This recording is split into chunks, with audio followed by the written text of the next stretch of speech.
குன்றாத செல்வமே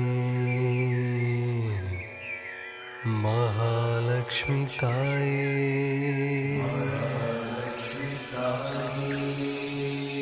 தனம் குறையாத தெய்வமே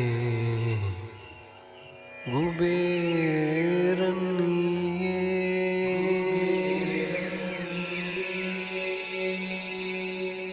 நின்றாளும் பூவரசி சித்ரலேகா, நின்னை தினம் தோறும் தொழுதிடுவோமே கணபதி துணையா.